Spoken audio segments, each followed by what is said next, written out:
Hi friends, நம்ம இன்றைக்கி என்ன பண்ண போகிறோம்னா திருநெல்வேலி ஸ்டைலில் மீன் குழம்பு தான் ஃப்ரெண்ட்ஸ் வைக்க போகிறோம்.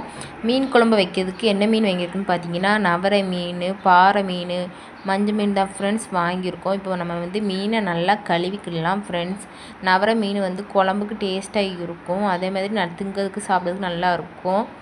முள்ளெலாம் ரொம்ப இருக்காது ஃப்ரெண்ட்ஸ். குழம்புக்குமே நல்லாயிருக்கும், பொரிக்கவும் நல்லாயிருக்கும் ஃப்ரெண்ட்ஸ். கழுவிட்டே இருக்கும்போது எங்கள் வீட்டு பூனை இடைஞ்சலாக பண்ணிகிட்டு இருக்குது. மீனை திருடி திருடி தின்னுட்டுருக்கு. இப்போ மீனில் நம்ம கல் உப்பு போட்டு நல்லா உரசி கழுவிக்கிடணும். அப்போ தான் அந்த மீனில் உள்ள பிசு பிசுப்பு தன்மைலாம் போய் அந்த பளபளன்னு இருக்கும் மீன். அந்த பாசி படிஞ்சுமே இருக்கிறதெல்லாம் போயிடும் ஃப்ரெண்ட்ஸ். அதனால் உப்பு போட்டு நல்லா கழுவிக்கிடுங்க மீனை.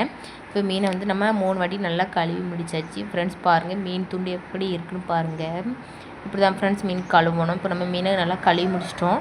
நம்ம அடுத்த மீன் குழம்பு எப்படி வைக்கலான்னு பார்க்கலாம் ஃப்ரெண்ட்ஸ். மீன் குழம்பு வைக்க நல்லெண்ணெய் ஃபஸ்ட்டு ஊற்றிடுங்க. நல்லெண்ணெய் நல்லா சூடான பிறகு கொஞ்சோண்டு கடுகு, சீரகம், வெந்தயம் போட்டு நல்லா வதக்கிட்டு, அப்புறம் சின்ன வெங்காயம், கருவேப்பிலை, தக்காளி, மிளகாய் இவ்வளோ போட்டு நல்லா வதக்கி நல்லா வெந்த பிறகு குழம்புக்கு அரைச்சி வச்ச மசாலா போட்டுக்கிடுங்க ஃப்ரெண்ட்ஸ். அதுக்கப்புறம் கொஞ்சோண்டு புளியை கரைச்சி ஊற்றிக்கிடுங்க. புளி அந்த மசாலா எல்லாம் நல்லா மிக்ஸ் ஆக மாதிரி நல்லா கிண்டிக்கிட்டு தேவையான அளவு தண்ணி ஊற்றிக்கிடுங்க. மீன் குழம்புக்கு எவ்வளோ தேவையோ அந்த அளவுக்கு தண்ணி ஊற்றிக்கிடுங்க ஃப்ரெண்ட்ஸ்.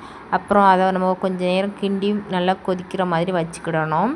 நம்ம அதுக்குள்ளே கொதிக்கிறதுக்குள்ளே நம்ம மீனுக்கு தேவையான மசாலா அரைச்சிக்கிடுவோம். சின்ன வெங்காயம், தேங்காய், கருவேப்பிலை, சீரகமெல்லாம் வச்சு நல்லா அரைச்சிக்கணும் ஃப்ரெண்ட்ஸ். இப்போ பார்த்தீங்கன்னா மீன் குழம்பு நல்லா கொதிச்சுட்டு நம்ம இப்போ மசாலா அரைக்க போகலாம்.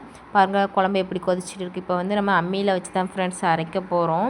சின்ன வெங்காயம், தேங்காய், சீரகம் எல்லாம் வச்சு நல்லா அம்மியில் வச்சு கொஞ்சம் மையாக அரைக்காமல் பரப்பரன்னு அரைச்சி வச்சுக்கிடுவோம் ஃப்ரெண்ட்ஸ். அம்மியில் அரைச்சா குழம்பு டேஸ்ட்டாகவும் இருக்கும், நல்லா ருசியாக இருக்கும், உடம்புக்கு நல்லது ஃப்ரெண்ட்ஸ். அதனால் அம்மியில் அரைச்சி எல்லோரும் சாப்பிடுங்க ஃப்ரெண்ட்ஸ். இப்போ நம்ம ஒரு தட்டு சாப்பாடு சாப்பிடுதோன்னா அம்மியில் அரைச்சி குழம்பு வச்சா நம்ம 2 தட்டு சாப்பாடு சாப்பிடலாம்.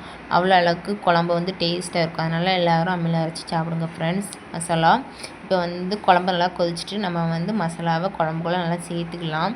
சேர்த்து ஒரு சின்ன கிண்டு கிண்டுடுங்க. இப்போ குழம்புக்கு தேவையான அளவு தண்ணி ஊற்றிக்கிடுங்க. அந்த மசாலா அரைச்ச தண்ணியை ஊற்றிக்கிடுங்க. அம்மி கழுவுன தண்ணியை கொஞ்சம் ஊற்றிக்கிடுங்க ஃப்ரெண்ட்ஸ். அதுக்கப்புறம் மீனை நம்ம போட்டுக்கிடலாம். பார்த்திங்கன்னா மீன் குழம்புக்கு நல்லா வசக்கி போட்டு வச்சது ஃப்ரெண்ட்ஸ் நல்லாயிருக்கும். இப்போ நம்ம கருவேப்பிலை போட்டுக்கிடலாம். ஃபைனலாக கருவேப்பிலை, உப்பு போட்டுக்கிடலாம். இப்போ மீன் குழம்பு நல்லா கொதிக்கட்டு நம்ம மூடி வச்சுக்கலாம். கிண்டிட்டு இப்போ பாருங்கள் மீன் எல்லாமே நல்லா வேகணும் ஃப்ரெண்ட்ஸ். வெந்தால் தான் குழம்பு டேஸ்ட்டாக இருக்கும்.